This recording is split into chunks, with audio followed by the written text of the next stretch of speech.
Donald Trump खुद को सबसे बड़ा डील मेकर कहते हैं, लेकिन 2 महीने के अंदर उनकी हर बड़ी डील फेल साबित हो रही है। यूक्रेन और गाजा में सीज फायर टूटने के बाद डोनाल्ड ट्रंप पर सवाल उठने शुरू हो गए हैं। यही वजह है कि ट्रंप को भी एहसास होने लगा है कि इस वक्त युद्ध में सिर्फ पुतिन की मर्जी चल रही है। जब दुनिया में कई वॉर जोन रिएक्टिव हो चुके हैं, गोले बारूद वाले युद्ध से लेकर टैरिफ वाली जंग छिड़ चुकी है, तब सवाल उठ रहा है कि क्या डोनाल्ड ट्रंप 2 महीने के कार्यकाल में फेल हो गए हैं? क्या अमेरिका का सुपर बॉस युद्ध वाले फ्रंट पर सुपर फ्लॉप साबित हुआ है? अमेरिका से दुश्मनी फिर से रिकॉर्ड तोड़ रही है। खामेनेई से लेकर जिनपिंग और पूरा यूरोप ट्रंप के खिलाफ खड़ा हो रहा है। क्या ये माना जाए कि अब अमेरिका की कोई नहीं सुन रहा? दुश्मन ही अब ट्रंप के खिलाफ नहीं, बल्कि अमेरिका के पुराने साथी भी अब बागी हो चुके हैं और सबके टारगेट पर अब डोनाल्ड ट्रंप हैं। ट्रंप ने जहां जहां युद्ध की आग बुझानी चाहिए, वहीं से तेज धार वाले चाकू अब ट्रंप पर वार कर रहे हैं। डोनाल्ड ट्रंप ने 20 जनवरी को दूसरी बार राष्ट्रपति पद की शपथ ली और 2 महीने के कार्यकाल में ट्रंप ने 2 सबसे बड़े वॉर जोन में आग बुझाने की कोशिश भी की।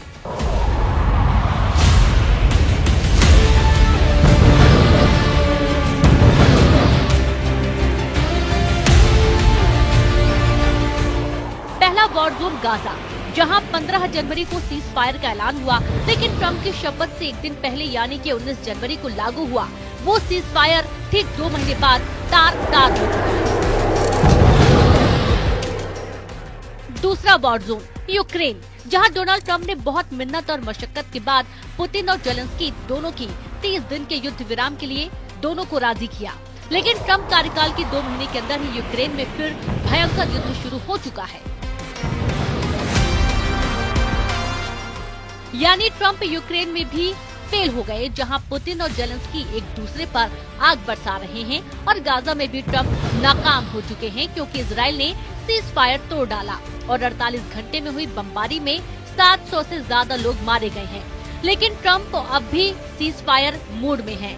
अमेरिका के राष्ट्रपति डोनाल्ड ट्रंप का कहना है कि हम बहुत सी जगह युद्ध विराम करने जा रहे हैं, सब बहुत अच्छी तरह से चल रहा है। दोनों तरफ सैनिकों ने एक दूसरे पर बंदूकें तानी हुई थी, बहुत से सैनिक घिरे हुए थे। हम बहुत जल्द पूरी तरह युद्ध विराम करेंगे, हम समझौते भी करेंगे, जमीन बांटने को लेकर भी बात होगी। नेतन्याहू की गाजा पर बमबारी वाली पॉलिसी ने ट्रंप की सीज फायर वाली कोशिश पर पानी फेर दिया।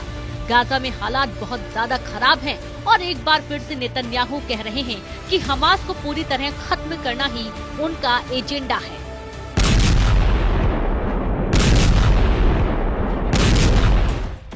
इजराइल की सेना फिर से उत्तरी और दक्षिणी गाजा के बॉर्डर को लांघकर हमास को तलाश रही है।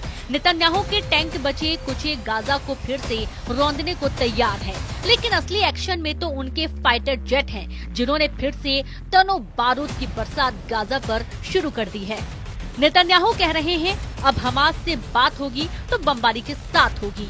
उधर इजराइल के पीएम नेतन्याहू का कहना है कि रक्षा मंत्री से मुझे सेना की सिफारिश मिली है कि हमास पर फिर से हमले शुरू किए जाएं। अब इजराइल हमास पर और तेज हमले करेगा।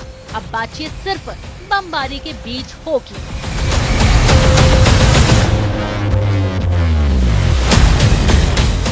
गाजा के बाद दूसरा बड़ा वॉर जोन यूक्रेन है और यहाँ जेलेंस्की ने जब से रूस के परमाणु अड्डे में पुतिन को हिलाने वाला धमाका किया, तब से यूक्रेन और रूस के बीच युद्ध विराम की गुंजाइश शून्य हो गई है।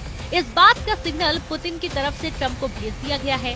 पुतिन दुश्मनी लेने वाले को माफ नहीं करते, ये बात जेलेंस्की बहुत अच्छी तरह जानते हैं। हालांकि ट्रंप से बातचीत में दोनों पक्ष 30 दिन के सीज फायर के लिए तैयार हो गए थे, लेकिन अचानक यूक्रेन और रूस के बीच बमबाजी का रिकॉर्ड टूट गया, जब जेलेंस्की ने सारातोव में रूस के परमाणु बम वर्षक वाले हवाई अड्डे पर बहुत ही खतरनाक धमाके को अंजाम दिया। इसके बाद रूस ने यूक्रेन के ओडेसा पर काउंटर अटैक किया और बता दिया कि जब पुतिन सजा देते हैं तो उनकी लाठी में आवाज नहीं होती।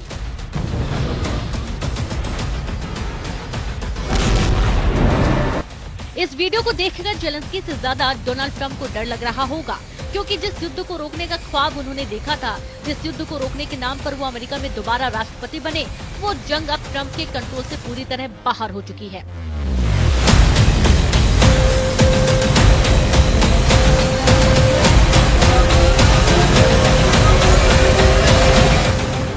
अमेरिकी राष्ट्रपति के सामने जो वॉर जोन एक्टिव थे वो अभी भी बरकरार है। गोले बारूद और बंकर बस्टर वाले युद्ध से लेकर परमाणु युद्ध के खतरे और टैरिफ वाली जंग तक ट्रंप हर मोर्चे पर फेल साबित होते जा रहे हैं। उनके 2 महीने के कार्यकाल में ही सवाल उठ रहा है कि क्या ट्रंप का युद्ध खत्म करने वाला ट्रेलर फिल्म बनने से पहले ही फ्लॉप हो गया। ईरान, चीन, यूरोप ट्रंप को आंख दिखा रहे हैं। अमेरिका के सुपर बॉस वाला रुतबा युद्ध वाले फ्रंट पर सुपर फ्लॉप साबित हुआ है।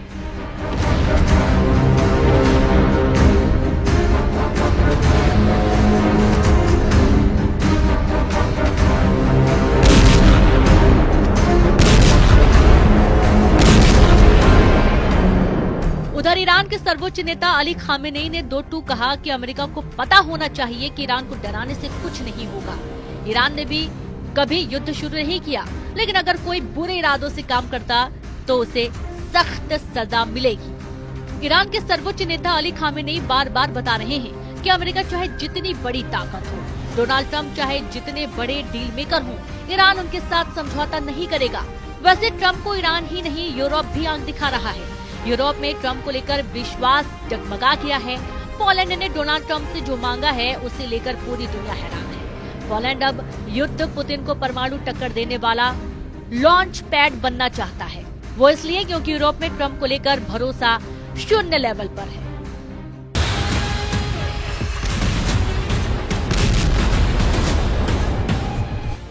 पूरे नाटो को सुरक्षा की नई गारंटी की जरूरत है और पुतिन से बचने के लिए एटम बम ही सबसे बड़ी गारंटी माना जा रहा है। आंद्रे दूदा चाहते हैं कि डोनाल्ड ट्रंप अपना एटम बम उन्हें सौंप दे, यानी अमेरिका अपने परमाणु बम पोलैंड में तैनात कर दे। दूदा के मुताबिक बिना परमाणु हथियारों के रूस को रोकना मुश्किल है। इन सबके बीच पोलैंड के राष्ट्रपति आंद्रे दूदा ने कहा कि शांति तभी मुमकिन है जब उसके पीछे ताकत हो, ताकि हमलावर को रोका जा सके। अगर युद्ध को रोका नहीं जा सकता तो शांति बहाली के लिए न्याय के साथ साथ ताकत की भी जरूरत होती है। पोलैंड की दलील है कि पुतिन अपने अपने परमाणु हथियारों को बेलारूस में तैनात कर चुके हैं। ऐसे में पोलैंड भी परमाणु बम की मेजबानी के लिए तैयार है। इसमें कोई शक नहीं कि पुतिन के युद्ध को लेकर पूरा नेटो तनाव में है।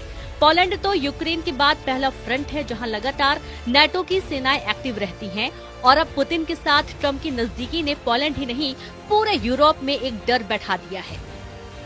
इजराइल और यूक्रेन का रुख भी बता रहा है कि ट्रंप की नसीहत अब मजाक बन चुकी है।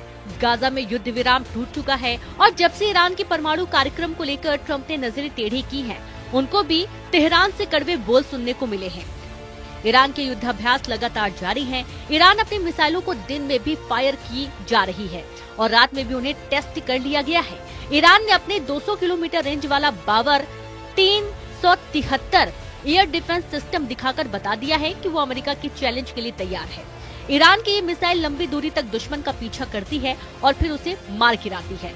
ईरान के टारगेट पर अमेरिका का F-35 जैसा स्टेल्थ फाइटर जेट है। ईरान बार बार अपनी एयर डिफेंस वाली ताकत दिखा रहा है। मार्च से पहले और फरवरी से पहले जनवरी में ईरान ने कैसे हर मिसाइल को आजमाया है वो देखकर डोनाल्ड ट्रंप चौंक जाएंगे। मार्च के आखिर में किसी भी हमले के लिए ईरान ने खुद को पूरी तरह तैयार कर लिया है ताकि वो अमेरिका और इजराइल के गुस्से का सामना कर सके।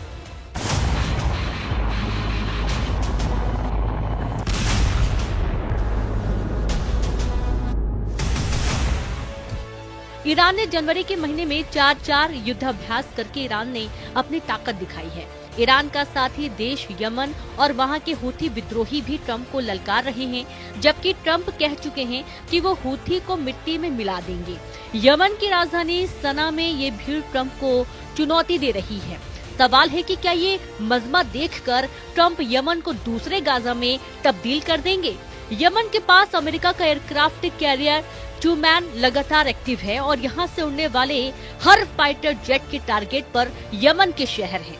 लेकिन यमन का गुस्सा अमेरिका को बहुत कम करके आंक रहा है और यही बात ट्रंप के रौब पर सवाल उठाती है। इसमें कोई शक नहीं कि गाजा से लेकर बेरूत और यमन से लेकर तेहरान तक डोनाल्ड ट्रंप की छवि अब डील मेकर नहीं वॉर मेकर की बनती जा रही है। और ट्रंप के लिए बड़ा झटका ये है कि उनकी धमकियों को अब कोई गंभीरता से नहीं ले रहा है। ये तस्वीर साफ है, 2 महीने के अंदर ही ट्रंप का कार्यकाल बड़ी चुनौतियों से घिर गया है। लग रहा है जैसे अमेरिका की सुनने वाला कोई बचा नहीं। जो देश अमेरिका के एक इशारे पर ही जी हुजूरी करते थे, अब वो अमेरिका के दुश्मनों के लहजे में ट्रंप को टारगेट कर रहे हैं। सबके टारगेट पर अब डोनाल्ड ट्रंप है। साफ है कि ट्रंप ने जहां जहां युद्ध की आग बुझानी चाहिए, वहीं से तेज धार वाले चाकू अब ट्रंप पर वार कर रहे हैं। लेकिन एक बात है जो यूक्रेन, गाजा और यमन में होने वाले धमाकों के साथ बहुत तेजी से बदलता जा रहा है, वो है डोनाल्ड ट्रंप का मेक अमेरिका ग्रेट अगेन वाला नारा। क्योंकि अमेरिका ग्रेट तभी है जब दुनिया अमेरिका की बात मानेगी।